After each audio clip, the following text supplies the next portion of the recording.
आज हम सुनेंगे वैभव लक्ष्मी व्रत की कथा। एक बड़ा शहर था। इस शहर में लाखों लोग रहते थे। पहले के जमाने के लोग साथ साथ रहते थे और एक दूसरे के काम आते थे। पर नए जमाने के लोग का स्वरूप सी अलग सा। सब अपने काम में रत रहते हैं। किसी को किसी की परवाह नहीं। घर के सदस्यों को भी एक दूसरे की परवाह नहीं होती। भजन कीर्तन भक्ति भाव दया माया परोपकार जैसे संस्कार कम हो गए। शहर में बुराइयां बढ़ गई थी। शराब जुआ रेस व्यभिचारी चोरी डकैती वगैरह बहुत से गुनाह शहर में होते थे। कहावत है कि हजारों निराशा में एक अमर आशा छिपी हुई है। इसी तरह इतनी सारी बुराइयों के बावजूद शहर में कुछ अच्छे लोग भी रहते थे। ऐसे अच्छे लोगों में शीला और उसके पति की गृहस्थी मानी जाती थी। शीला धार्मिक प्रवृत्ति की और संतोषी थी। उसका पति भी विवेक और सुशील था। शीला और उसकी पति ईमानदारी से जीते थे। वे किसी की बुराई नहीं करते थे और प्रभु भजन में अच्छी तरह से समय व्यतीत कर रहे थे। उनकी गृहस्थी आदर्श गृहस्थी थी और शहर के लोग उनकी गृहस्थी को सराहना करते थे। शीला की गृहस्थी इसी तरह से खुशी खुशी चल रही थी। पर कहा जाता है कि कर्म की गति अकल है। विधाता के लेख कोई नहीं समझ सकता। इंसान का नसीब पल भर में राजा को रंक बना देता है। शीला के पति के अगले जन्म के कर्म भुगतने बाकी रह गए होंगे कि वह बुरे लोगों से दोस्ती कर बैठा। वह जल्द से जल्द करोड़पति होने के ख्वाब देखने लगा। इसीलिए वह गलत रास्ते पर चढ़ गया और करोड़पति की बजाय रोडपति बन गया। यानी रास्ते पर भटकते भिखारी जैसी उसकी हालत हो गई। शहर में शराब जुआ रेस चरस गांजा वगैरह बदिया फैली हुई थी। उसमें शीला का पति भी फंस गया। दोस्तों के साथ उसे भी शराब की आदत हो गई। जल्द से जल्द पैसा वाला बनने की लालच में दोस्तों के साथ रेस जुआ भी खेलने लगा। इसी तरह बचाई हुई धनराशि पत्नी के गहने सब कुछ रेस जुए में गंवा दिया। इसी तरह एक वक्त ऐसा भी था कि वह सुशील पत्नी शीला के साथ मजे में रहता था और प्रभु भजन में सुख शांति से वक्त व्यतीत करता था। उसके बजाय घर में दरिद्रता और भूखमरी फैल गई। सुख के बजाय 2 वक्त की रोटी के भी लाले पड़ गए और शीला को पति की गालियां खाने का वक्त आया गया। शीला सुशील और संस्कारी स्त्री थी। उसको पति के बर्ताव से बहुत दुख हुआ, किंतु वह भगवान पर भरोसा करके बड़ा दिल रख करके दुख सहने लगी। कहा जाता है कि सुख के पीछे दुख और दुख के पीछे सुख आता ही है, इसलिए दुख के बाद सुख आएगा ही। ऐसी श्रद्धा के साथ शीला प्रभु भक्ति में लीन रहने लगी। इसी तरह शीला असह्य दुख सहते सहते प्रभु भक्ति में वक्त बिताने लगी। अचानक एक दिन दोपहर को उसके द्वार पर किसी ने दस्तक दी। शीला सोच में पड़ गई कि मुझ जैसे गरीब के घर इस वक्त कौन आया होगा। फिर भी द्वार आए हुए अतिथि का आदर करना चाहिए। ऐसे आर्य धैर्य के संस्कार वाली शीला ने खड़े होकर द्वार खोला। देखा तो एक माजी खड़ी थी। वे बड़ी उम्र की लगती थी, किंतु उनके चेहरे पर अलौकिक तेज निखर रहा था। उनकी आंखों से जैसे अमृत बह रहा था। उनका भय चेहरा करुणा और प्यार से छलछला रहा था। उनको देखते ही शीला के मन में अपार शांति छा गई। वैसे शीला इस माजी को पहचान नहीं सकती, फिर भी उनको देखकर शीला के रोम रोम में आनंद छा गया। शीला माजी को आदर के साथ घर में ले आई। घर में बिठाने के लिए कुछ भी नहीं था, अतः शीला ने संकुचा कर एक फटी हुई चद्दर पर उनको बिठाया। माँ जी ने कहा, क्यों शीला, मुझे नहीं पहचाना? शीला ने सुकुचकर कर कहा, माँ आपको देखते ही बहुत खुशी हो रही है, बहुत शांति हो रही है। ऐसा लगता है कि मैं बहुत दिनों से जिसे ढूंढ रही थी वे आप ही हैं, पर मैं आपको पहचान नहीं सकी। माँ जी ने हंसकर कहा, क्यों भूल गई? हर शुक्रवार को लक्ष्मी जी के मंदिर में भजन कीर्तन होते हैं, तब मैं भी वहाँ आती हूँ। वहाँ हर शुक्रवार को हम मिलते हैं। पति के गलत रास्ते पर चढ़ गया, तब से शीला बहुत दुखी हो गई थी और दुख की मारी वह लक्ष्मी जी के मंदिर भी नहीं जा सकी। बाहर के लोगों के साथ नजर मिलाते भी उसे शर्म लगती थी। उसने याददाश्त पर जोर दिया, पर यह माँ जी याद नहीं आए। तभी माँ जी ने कहा, तू लक्ष्मी जी के मंदिर में कितने मधुर भजन गाती थी, अभी अभी तू नहीं दिखाई दी, इसलिए मुझे लगा कहीं तू बीमार तो नहीं हो गई है ना।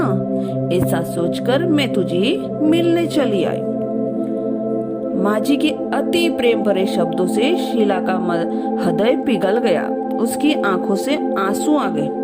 माँ जी के सामने बिलक बिलक कर रोने लगी। यह देखकर माँ जी शीला के नजदीक सर के और उसकी सिसकती पीठ पर प्यार भरा हाथ फिरकर सांत्वना देने लगी। माँ जी ने कहा, बेटी, सुख और दुख तो धूप और छाव जैसे होते। सुख के पीछे दुख और दुख के पीछे सुख तो आता ही है। धैर्य रखो बेटी, और तुझे क्या परेशानी है, तेरे दुख की बात मुझे सुना। तेरा मन भी हल्का हो जाएगा और तेरे दुख का कोई उपाय भी मिल जाएगा। माँ जी की बात सुनकर शीला के मन में शांति मिली। उसने माँ जी से कहा, माँ, मेरी गृहस्थी में भरपूर सुख खुशियाँ थी। मेरे पति भी सुशील थे। भगवान की कृपा से पैसे की कोई भी बात में हमें कमी नहीं थी।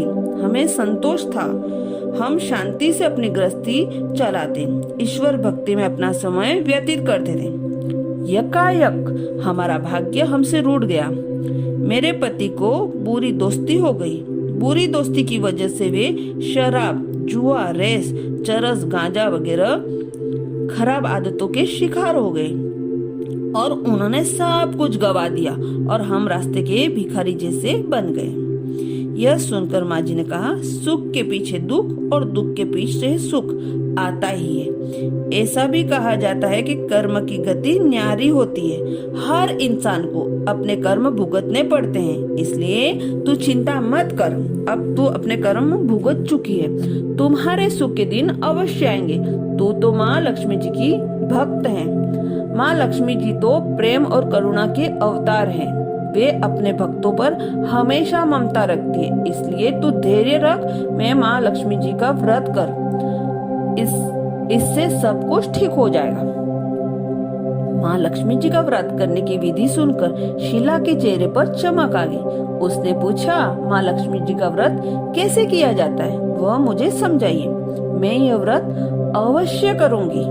माँ ने कहा, बेटी, माँ लक्ष्मी जी का व्रत बहुत सरल, उसे वरद लक्ष्मी व्रत या वैभव लक्ष्मी व्रत कहा जाता है।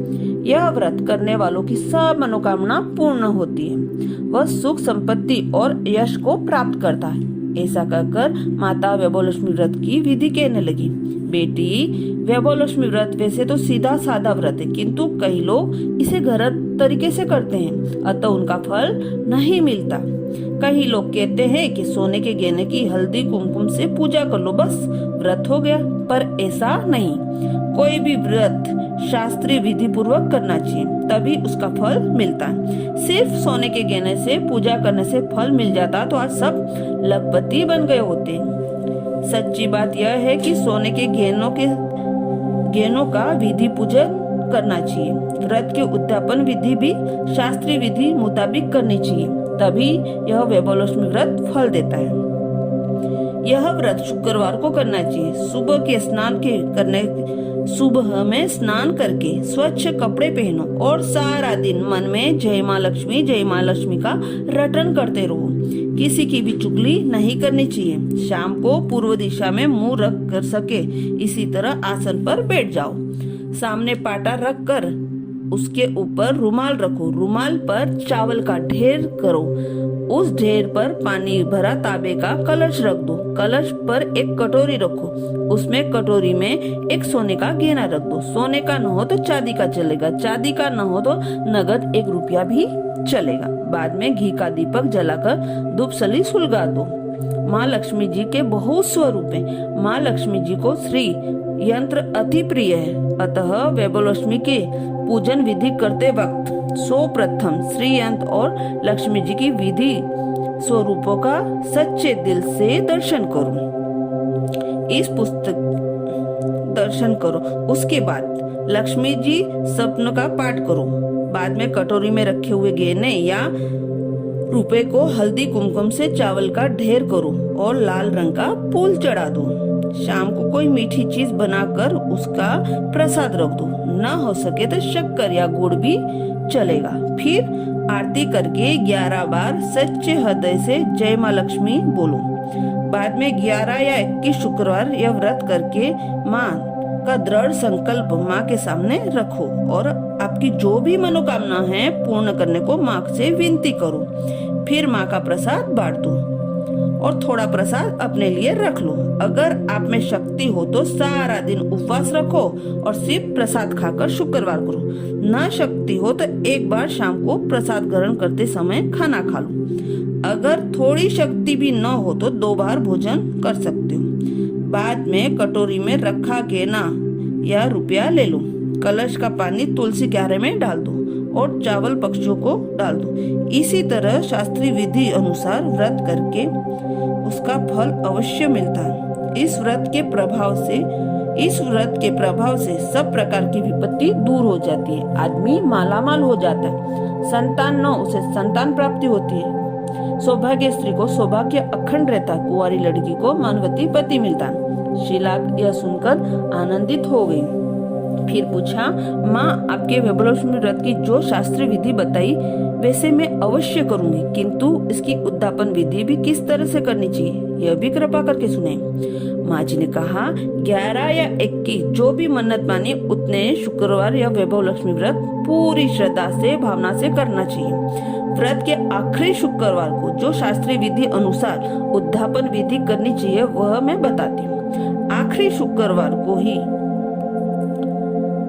खीर या नैवेद्य रखो। पूजन विधि हर शुक्रवार को करते हैं वैसे ही करनी चाहिए। पूजन विधि के बाद श्रीफल फोड़ो और कम से कम 7 कुंवारी या सौभाग्य स्त्रियों को कुमकुम का तिलक करके साहित्य संगम की वैभवलक्ष्मी की व्रत की एक पुस्तक उपहार में देनी चाहिए और सबको खीर का प्रसाद देना चाहिए।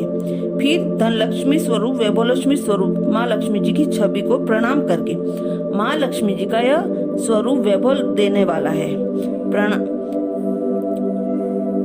प्रणाम करके मन ही मन भावुकता से माँ लक्ष्मी जी से प्रार्थना करते वक्त कहे कि हे माँ धनलक्ष्मी, हे माँ वैभवलक्ष्मी, मैंने सच्चे हृदय से आपका वैभवलक्ष्मी व्रत किया है, तो हे माँ हमारी मनोकामनाएं पूर्ण करो, हमारा सबका कल्याण करो, जिसे संतान हो संतान देना, सौभाग्य स्त्री का सौभाग्य खंड रखना, कुंवारी लड़की को मनवती पति देना। आपका यह चमत्कारी वैभवलक्ष्मी व्रत जो भी करे उसकी विपत्ति दूर करना, सबको सुखी करना। हे माँ आपकी महिमा अपरम अपार है। इसी तरह माँ की प्रार्थना करके माँ लक्ष्मी जी का धनलक्ष्मी स्वरूप का वंदन करो। माँ जी के सामने माँ जी के पास से वैभवलक्ष्मी व्रत की शास्त्रीय विधि सुनकर शीला भाव विभोर हो उठी। उसे लगा मानो सुख का रास्ता मिल गया। उसने आंखें बंद करके मन ही मन उसे क्षण संकल्प लिया कि हे वैभवलक्ष्मी माँ, मैं माँ जी के कहे मुताबिक श्रद्धा से शास्त्रीय विधि अनुसार वैभवलक्ष्मी व्रत 21 शुक्रवार तक करूंगी और व्रत की शास्त्रीय विधि अनुसार उद्यापन विधि भी करूंगी। शीला ने संकल्प करके आंखें खोली तो सामने कोई नहीं था। वह विस्मित हो गई कि माँ जी कहाँ गए। यह माँ जी कोई दूसरा नहीं था, साक्षात लक्ष्मी जी ही थी। शीला लक्ष्मी जी की भक्त थी, इसलिए अपने भक्त को रास्ता दिखाने के लिए माँ लक्ष्मी देवी का रूप धारण करके शीला के पास आई थी। दूसरे दिन शुक्रवार था। सवेरे स्नान करके स्वच्छ कपड़े पहनकर शीला मन ही मन श्रद्धा से पूरे भाव से जय माँ लक्ष्मी का रटन रटने लगी। सारा दिन किसी की चुगली नहीं की। शाम हुई तब हाथ पांव धो करके शीला पूर्व दिशा में मुंह करके बैठी। घर में पहले सोने के गहने बहुत थे, पर पति ने गलत रास्ते पर चढ़कर सब गिरवी रख दिए थे। पर नाक की चुन्नी बच गई थी। नाक की चुन्नी निकालकर उसे धोकर कटोरी में रख दी। सामने पाटे पर रुमाल रख मुट्ठी भर चावल का ढेर किया। उस पर तांबे का कलश रखा, उसमें चुन्नी रख ली। उसने ऊपर चुन्नी वाली कटोरी रख ली। फिर माँ जी की कही थी वो शास्त्रीय विधि अनुसार वंदन, सपन पूजन वगैरह किया और घर में थोड़ी सी शक्कर थी, उसका प्रसाद रख लिया। यह प्रसाद पहले पति को खिलाए। प्रसाद खाते ही पति के स्वभाव में फर्क पड़ गया। उसी दिन उसने शीला को मारा नहीं, सताया नहीं। शीला को बहुत आनंद आया। उसके मन ही मन वैभव लक्ष्मी व्रत के लिए श्रद्धा बढ़ गई। शीला ने पूर्ण श्रद्धा भक्ति से 21 शुक्रवार तक वैभव लक्ष्मी व्रत किया। 21 शुक्रवार को माँ जी के कहे मुताबिक उद्यापन विधि करके 7 स्त्रियों को वैभव लक्ष्मी व्रत की 7 पुस्तकें उपहार में दी। फिर माता जी के धन लक्ष्मी स्वरूप की छवि को वंदन करके भाव से मन से प्रार्थना करने लगी। हे माँ धन लक्ष्मी, मैंने आपका वैभव लक्ष्मी व्रत करने की मन्नत मानी थी, वह व्रत आज पूर्ण हुआ है। हे माँ, मेरी हर विपत्ति दूर करो, हमारे सबका कल्याण करो। जिसे संतान न हो उसे संतान दो। सौभाग्य स्त्री को सौभाग्य अखंड रखना, कुंवारी लड़की को मनवती पति देना। आपका यह चमत्कारी वैभव लक्ष्मी व्रत करे, उसकी सब मनोकामना दूर करना, सबको सुखी करना। हे माँ, आपकी महिमा अपरंपार है। ऐसा बोलकर लक्ष्मी जी के वैभव लक्ष्मी स्वरूप की छवि को प्रणाम किया। इसी तरह शास्त्रीय विधि पूर्वक शीला ने श्रद्धा से व्रत किया और तुरंत ही उसे फल मिल गया। उसका पति गलत रास्ते पर चढ़ गया था, वह अच्छा आदमी हो गया और कड़ी मेहनत करके व्यवसाय करने लगा और माँ लक्ष्मी जी के वैभव लक्ष्मी व्रत के प्रभाव से उसने ज्यादा मुनाफा होने लगा। उसने तुरंत शीला के गिरवी गहने छुड़ा लिए। घर में धन की बाढ़ सी आ गई। घर में पहले जैसी सुख शांति छा गई। वैभव लक्ष्मी व्रत का प्रभाव देखकर मोहल्ले की दूसरी स्त्रियां भी शास्त्रीय विधि अनुसार वैभव लक्ष्मी व्रत करने लगी। हे माँ धन लक्ष्मी, आप जैसे शीला पर प्रसन्न हुई, उसी प्रकार आपका व्रत करने वाले सब पर प्रसन्न होना, सबको सुख शांति देना। जय धन लक्ष्मी माँ, जय वैभव लक्ष्मी माँ।